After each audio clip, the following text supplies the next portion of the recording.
I'm sitting here with Akila in Dominican Republic. Akila, your background is Pakistan. Tell me, how did you come to America?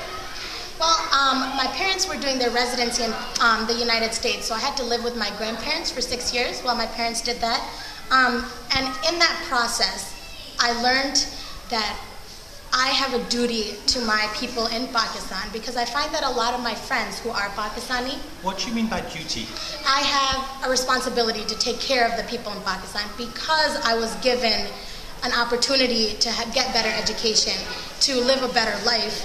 Therefore, those people in Pakistan who aren't even given that opportunity, I should bring it back to them. So, your grandparents came from India. Yes. What happened? So, my grandparents were a part of the apartheid. So, they're Muslim, we're Muslim. And India and Pakistan split up. Pakistan were Muslims and India were predominantly Hindu.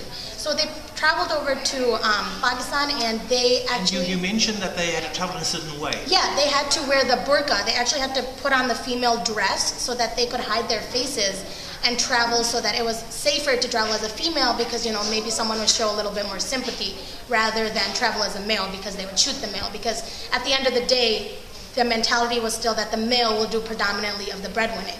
So when your family, when your grandparents arrived in Pakistan, what was the economic situation? Oh, it was terrible. There was no economic situation. You know, it was a country that was just created. So they had to build the country from ground up. And so, sort of, what did your grandfather end up accomplishing? So my grandfather, he actually was an economics major. He became an economic professor at one of the best universities in Pakistan. He then published a book, and because of his book, he got recognized, and he became a UN ambassador to Pakistan. So, as you look at the value of education, how do you feel about education and women? I think that it's important because what people forget is that culture and religion, they're two different entities. Culture suppresses women. Religion does not suppress women. Islam was actually created and established and gave women's rights. If you just take the time to do a little research, you will find that. So culture is what's suppressing the women, and so what we need to do is first break that barrier so then women can learn and become better educated, because now it's becoming more of a, you know, not a man does the breadwinning, woman stays home. It should be equal. You know, and people think that it's religion that's causing women to wear the burqa, to stay at home. No, it's our culture that's engraved in us, so we have to work on that. But education is very important. So how are you going to combine the breaking of culture and the education of women? How do you get beyond those barriers? So I think it's very important to first, the thing is, unfortunately, women suppress women. You know, you have a daughter-in-law, you know, who's coming into the family. Now the mother was suppressed by her in-laws. So then rather than being kind to the new daughter-in-law, she also suppresses her. You didn't do this, you didn't do this, you didn't do this right. Why did you do this? Why did you give my husband this? So we make a chain reaction in which we instill hate. You know, we instill competition between women, whereas we should come together, collaborate.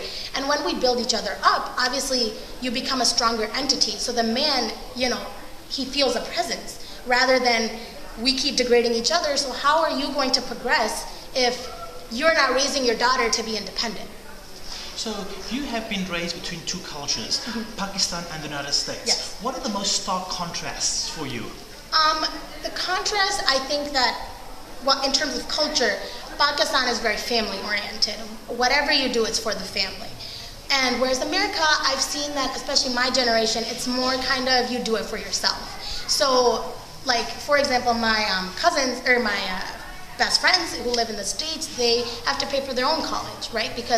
But for my parents, the mentality is, we came to America, we raised the money so that you could go to college, so we will pay for you. And did that mentality, mindset come from your grandparents, because both your parents are doctors? Yeah, you know, hard work came from my grandparents. You know, they built the nation from ground up. Now, yes, you can say there's a lot of corruption in Pakistan, but one needs to understand that Pakistan has only been around for 60 years. You know, it's a very new country. And so they built a whole economic system out of nothing, and they learned to save their money.